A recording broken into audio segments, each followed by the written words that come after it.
याच अहवालासंदर्भात आमचे प्रतिनिधी दीपक भातुसे यांनी संसदीय कामकाज मंत्री हर्षवर्धन पाटील आणि भाजपचे प्रदेशाध्यक्ष देवेंद्र फडणवीस यांच्याशी आमने-सामने ही चर्चा केली।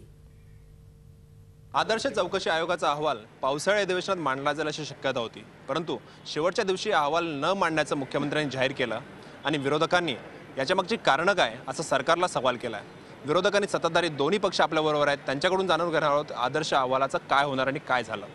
पाटील साहेब, मागच्या आठवड्यात अजित पवारांनी स्पष्ट आश्वासन दिलं होतं की सरकारतर्फे या अधिवेशनामध्ये अहवाल मांडला जाईल, परंतु अहवाल काय आलेला नाही। काय याच्यामागचे कारण?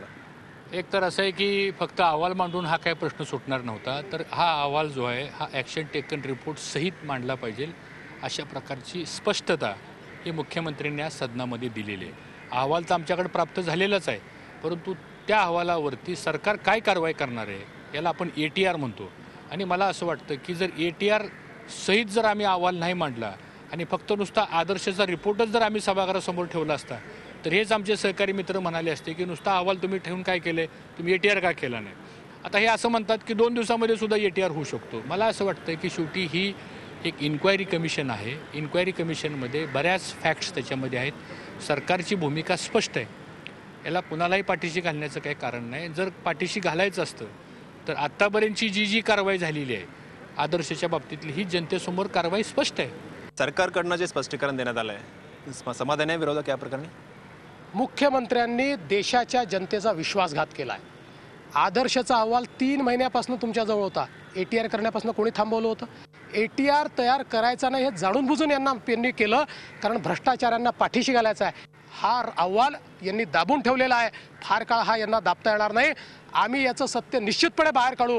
ही गोष्ट खरी आहे की उपमुख्यमंत्र्यांनी सभागृहात स्पष्ट सांगितलं की अधिवेशन संपण्यापूर्वी आम्ही आदर्शचा रिपोर्ट आम्ही सादर करू।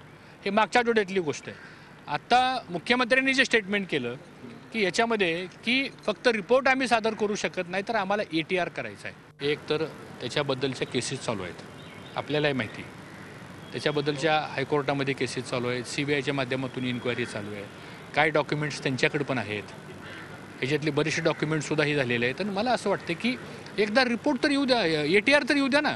ATR आणायचं आहे म्हणून तर आपण ह्याच्यामध्ये भूमिका स्पष्ट केली। पहिल्यांदा येऊ द्या अगोदर काय त्याच्यामध्ये आहे आणि त्यानंतर मग आपली मतं। असं अगोदर हवेत गोळी मारण्यात काय अर्थ? ATR कशावर तयार करता तुम्ही? रिपोर्टवर तयार करता। त्याच्याकरता कागदपत्र लागत नाहीत।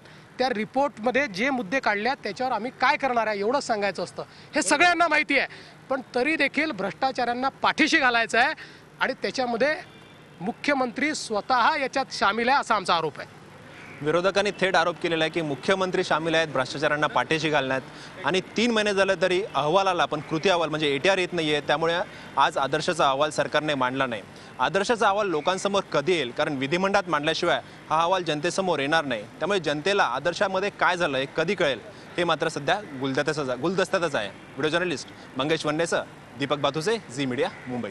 झी 24 तास, एक पाऊल पुढे।